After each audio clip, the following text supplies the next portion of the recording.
Balaam said to Balak, Told not I thee, saying, All that Yahweh speaketh, that I must do? And Balak said to Balaam, Come now, I will take thee to another place. Perhaps it shall be straight in the eyes of the God, and thou curse the people for me from thence.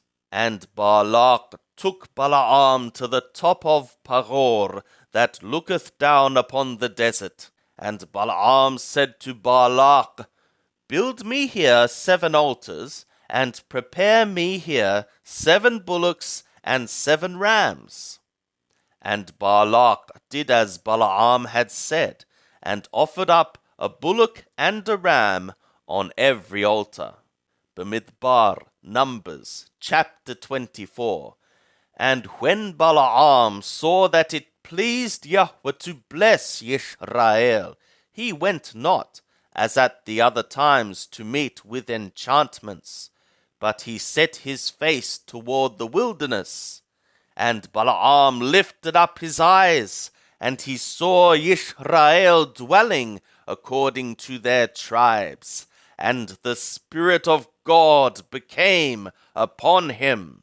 And he took up his parable and said, Balaam the son of Beor saith, and the man whose eye was closed saith.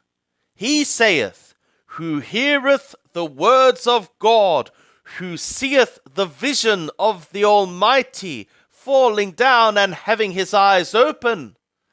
How goodly are thy tents, O Jacob, thy tabernacles, O Yisrael! As valleys are they spread forth, as gardens by the riverside, as line aloes which Yahweh hath planted, as cedar trees beside the waters. Water shall flow from his buckets, and his seed shall be in many waters, and his king shall be higher than Agag, and his kingdom shall be exalted. God bringeth him forth out of Mithraim like horns of a wild ox for him. He shall eat up the nations his adversaries, and shall break their bones in pieces, and smite them through with his arrows.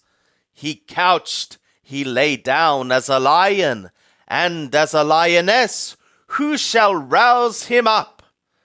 Blessed be every one that blesseth thee, and cursed be every one that curseth thee. And Balak's anger was kindled against Balaam, and he smote his hands together. And Balak said to Balaam, I called thee to curse my enemies, and behold, thou hast altogether blessed them these 3 times. Therefore now flee thou to thy place. I thought to promote thee to great honor, but lo, Yahweh hath kept thee back from honor. And Balaam said to Balak, Spoke I not also to thy messengers that thou sentest to me, saying, If Balak would give me his house full of silver and gold, I cannot go beyond the word of Yahweh to do either good or bad from my own heart. What Yahweh speaketh, that will I speak. And now, behold, I go to my people. Come, and I will advise thee what this people shall do to thy people in the latter days. And he took up his parable and said, Balaam the son of Beor saith, and the man whose eye was closed saith. He saith, who heareth the words of God, and knoweth the knowledge of the Most High, who seeth the vision of the Almighty falling down and having his eyes open. I see him, but not now. I behold him, but not near. There shall come forth a star out of Jacob, and a scepter shall rise out of Israel, and shall smite through the corners of Moab, and break down all the sons of tumult. And Edom shall be a possession, Seir also shall be a possession, who were his enemies, while Israel doeth valiantly.